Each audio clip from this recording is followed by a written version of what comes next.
Hello and welcome to today's edition of Weathering the Storms of Life with the Rainses. Rob Rains here. Sally Tippett Rains will join us just a second on STLSportspage.com to borrow a line from Frank Cusimano, who has been doing his sportscast from home in St. Louis, that he's with his unpaid cameraman, Monique. Well, I'm with our unpaid camerawoman, Sally Tippett Rains, so we'll have to wait till she gets everything in the picture before she joins us. So we're going to ask questions about Whitey Herzog today when we get around to the questions. And Whitey's been a guy that Sally and I have known. I've known him since 1978. First met him actually in Kansas City when he was managing the Royals. I had just gotten out of college at the University of Kansas and was doing some baseball coverage there at the time. And so I obviously was excited when he came to St. Louis, and we got to know him a lot better in those years. And he's been very kind to our charity, Rainbows for Kids. Came to an event that we had a few years ago at Busch Stadium, a little gala fundraiser. He and John Rooney and Rick Hummel were the featured honors, and Pat Jacoby at Patty Cakes over in Highland, Illinois, did this little cake topper that we still have here in our office about the kind of the centerpiece for the cake. It was made out of fondant. It's just a great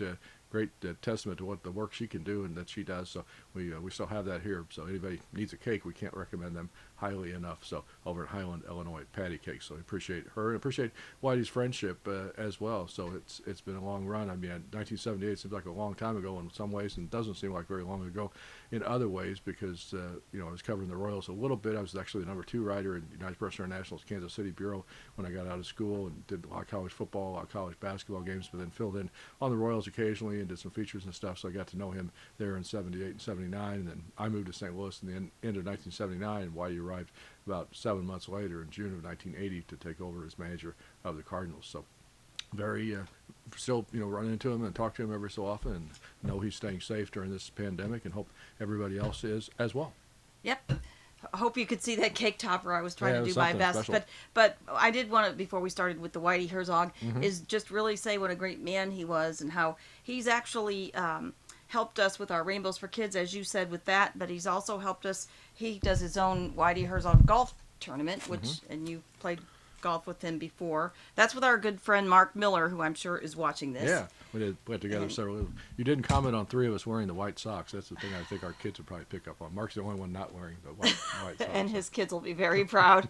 But it is kind of an older Speaking picture. of the Whitey Herzog Foundation, we should give them a little bit of credit as well, because they helped us out with our latest fundraiser, donating a big amount of money to help us finish off a playground for kids at Watson Trails Park, which obviously has been a little bit delayed because of the pandemic situation, but it's going to happen. We have soon. the money. It's going to happen, and a lot of it is due to many of the Rainbows for Kids supporters, but also to the Whitey Herzog Foundation. Kathy Dampier and Whitey and all those people there. We can't thank them enough. So. And I want to thank everybody who's watching it. I got the coolest message from a good friend of mine, Donna Adrian, and I hope you're watching this, Donna, with your husband Carl, that they were catching up on him, so just sitting out watching, drinking some wine, doing our quizzes. So if you want something fun to do, that was a good idea. We appreciate you all looking for them.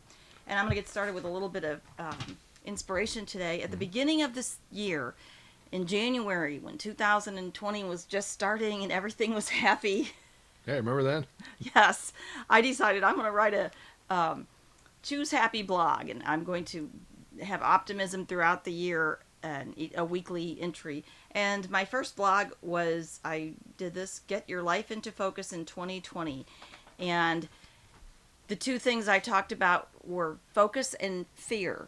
And it's so true all the way up through now. Is I think with all that's happening in the world right now, we are getting our life into focus about what's important, and we're spending more time with our families. We're doing things. I just hope everybody doesn't just fall apart when the United States is open, as Missouri slowly opens and the places open, and we want to support all of the businesses. Sure. But I hope you don't forget about all the great happiness that you did have during this time. And I want to add some prayers for a few people that are going through some serious situations, so we're keeping them in our hearts too. Absolutely. All right, Let's on to the have some questions. fun. All right, Whitey Herzog here. We all know him very well here in St. Louis, so we'll go with question 1. Whitey was hired to become the manager of the Cardinals in June of 1980, as we just mentioned. Who did he replace? And I'm not talking about the interim manager. I'm talking about who the full-time manager of the Cardinals was that Whitey replaced in 1980. Okay, these bring back some memories. Number 2, only 2 months after becoming the Cardinals manager, Whitey also took on the duties of being the general manager. Who did he replace in that job? Okay. Question 3, what was the first team that Whitey managed in the major leagues? Very simple, straightforward question. And again, not as an interim manager, but just as the full-time manager. Question 4 about Whitey Herzog. Whitey spent 8 years playing in the major leagues, but 4 teams all in the American League. Name at least one of the 4 in the American The four League. teams that Whitey played for in his playing career, all the 4 of those teams were in the American League. Okay. Question 5, counting his years managing the Royals, how many pennants did Whitey's team win during his career as a manager? Counting his years managing Kansas City, how many pennants did Herzog's team win during his career? Okay, what was Whitey's first name? What his real first name? Still we talked is. about everybody. I know, but we talked about Yeah, all I these. I mixed it up. I didn't want to make it the first question this time. Yes, a lot of people had nicknames back then, and so. And we'll tell you the story of how he got his nickname when we get past that answer to that question. Question 7, what was Whitey's hometown? Across the river from St. Louis. Mentioned it very many times every time he was interviewed, basically. Still had some good fishing holes over there. Question 8. How many times was Whitey Herzog named the Manager of the Year by the Baseball Writers of America? A lot of different organizations give out Manager of the Year awards, but we're specifically looking for the BBWAA award. Question 9. After Whitey left the Cardinals in 1990 and before he was elected to the Baseball Hall of Fame in 2010, several players wore number 24 before it was officially retired by the team. Who was the last Cardinal player to wear that number? He did it between 2007 and 2009. And the last question, one member of Whitey's coaching staff with the Cardinals in the 1980s recently passed away from cancer. Recently meaning recent. Yes. Who was that former Within the coach? last couple weeks, yeah. Okay. All righty. Should say, I know that I never actually wrote a complete book with Whitey, but obviously I did a lot of books, that included him, and one of them that we had a lot of fun with was Whitey's Boys. Came out in 2002. I did it with Alvin Reed, our good friend from St. Louis American. Everybody knows him from Donnybrook fame as well. Alvin and I worked together at Baseball Weekly. Actually, both went to KU as well. So this came out in 2002, as mentioned, for the 20th anniversary of the 1982 World Series championship team. Kind of a look back at where are they now. A lot of stories about '82 as well. I've had a lot of fun doing all the books that I've done over the years, but that one was a fun project. So. You had a fun subject. Absolutely. Good group of people. All right, on to the answers for our Whitey Herzog question. Question 1, who did Whitey replace as the manager of the Cardinals in 1980? Kenny Boyer. You like Kenny Boyer, wasn't he your favorite? Kenny Boyer is my favorite player growing up up. as a kid. Still have my 1965 Rawlings MVP glove when he won the MVP award in '64. They brought out a special edition glove and got that, and still have that today. The padding is kind of shot, but it still has the glove. But you had a Kenny Boyer story from your days at KMOX radio after I don't he think got we'll fired. tell it right now. No, I'm didn't you not have to go going to the didn't you have to go to the airport to try to interview him Yes, after I he did. got fired? Yes, Yeah. good old Steve Overby.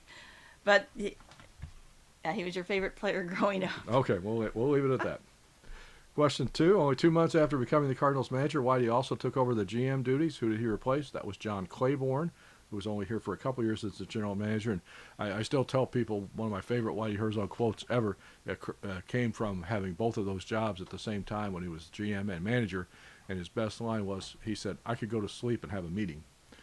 And I think that was very good. But he ended up giving up, of course, the general manager duties. Then Joe McDonald took that over early the next year because Whitey decided that he didn't want to be tied to a phone or tied into an office, especially during the off season when he wanted to be skiing or hunting or fishing or doing something else fun. So he let somebody else do that work, but he still had the decision-making authority.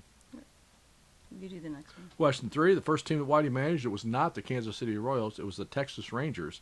He was hired to manage that team before the start of the 1973 season, but didn't have a very good year, got fired early in September of that year, even though he had a 2-year contract. The team had a record of 47 and 91, went on to coach in California with over there, and sort of one little stint as a interim manager before he got the Royals job a couple years later. That just is the way of life. If you're going to be a manager, you're going to get fired. Absolutely. Hired to be fired. That's what they say. And I think probably what you were referring to with the Ken Boyer thing was that I was the low man on the totem pole at the KMOX sports staff, so I got the job along with Steve Overby, the other low man on the totem pole, to go out and wait for him at the airport and interview him. Hard to do that How do you anymore. feel being fired? It's hard to do that anymore now. But. Right. Are we on number 4? Yes. Herzog spent 8 years playing in the major leagues for 4 teams, all in the American League. Name at least one of the 4 teams that Whitey Herzog played for. Washington Senators, Kansas City A's, Baltimore Orioles, and Detroit Tigers. Correct. Okay. Question 5. Actually was signed by the Yankees and played in their minor league system before he got traded to the Senators, but never played in the big leagues for the Yankees. Question 5. Counting his years managing the Royals, how many pennants did Whitey's teams win during his career? The answer is 3. The 3 years with the Cardinals in the 1980s, 82, 85, and 87. He won 3 division titles with the Royals, but each year they got beat in the ALCS. What was Whitey's real first name? Darrell. Was he Darrell Norman? I thought Darrell Norman. Hometown, of course, was New Athens, Illinois. How many times did Whitey win the Manager of the Year award by the Baseball Writers Association? Just once, in 1985. I always considered that 85 team the best team that I've ever seen the Cardinals have. Every year that I've covered the Cardinals, I think the 85 team was the best. They didn't win because of Don Denkinger and a couple other things in Kansas City in those last couple games, injuries to a few guys hurt, but they were a good team until they got to the World Series. Okay. The 85 team is the one we have on the lamp, right? Yes. That was just in the scene up Yes. there, which you probably Yes, can't you see got here. that for me as a baseball But, as a yes, birthday present. we have actually a baseball, Mm-hmm. and it's got a baseball bat, Mhm. and it's got Made all into the a lamp. players. Yeah, it's pretty cool. It's great. All right. After Whitey left the Cardinals in 1990, before he was elected to the Baseball Hall of Fame in 2010, and his jersey number 24 was retired. Several players wore that uniform number. Who was the last to do so between 2007 and 2009? The answer is Rick Ankiel, when he came back up as an outfielder after his pitching days were over. And the last one member of Whitey's coaching staff with the Cardinals in the 1980s who recently passed away. We loved him, Mm-hmm. Rich Hacker. Yeah, Rich was a great guy. Coached on those teams in the 80s. Started out as a first base coach, ended up as a third base coach. Ended up, after Whitey left St. Louis, moved up to Toronto and spent a couple years as their third base coach, but and then was doing some scouting for some teams after that. But unfortunately passed away from cancer at the age of 72 here a couple weeks ago. So our thoughts and prayers to him, his family, for his memory. He was a great guy. Being in a family with you, basically, it was a lot of fun during the World Series and everything. Yeah. We always felt like we had the inside scoop. My parents, sisters, everybody went and did things, and along with everybody else out there that went down during the '82 World Series or any other World Series. But what was it actually like for you? What was it like going in the locker room after that '82 World Series win? It was crazy because it's such a pandemonium that, I think the one thing I remember more than anything else is Darrell Porter was the MVP of that World Series after Game 7. I never saw him in the locker room because it was just such crazy. He was in the podium on the interview room and things like that, but I never had a chance to see him actually in the locker room because there's so many, you're under tight deadlines and you have to get in and get what you can get and get out, and didn't get to Were sit you around wet and see that him. year? I'm sure I probably was. I don't remember. I remember it's always kind of a badge of whatever. No, it's a pain in the butt. No, is what it's it is. not. If somebody doesn't pour champagne on you, you're a little nobody. The last one I got a couple years ago was Adam Wainwright, because he took one look at me in the clubhouse and he said, "You're too dry," and then came the bottle over my head. It's a strange tradition that they have, but it's a lot of fun. Absolutely. So that's our memories and questions about Whitey Herzog. We'll be back with another edition tomorrow here on STLSportsPage.com, RainbowsForKids.org, weathering the storms of life with the Rangers. Stay safe, everybody.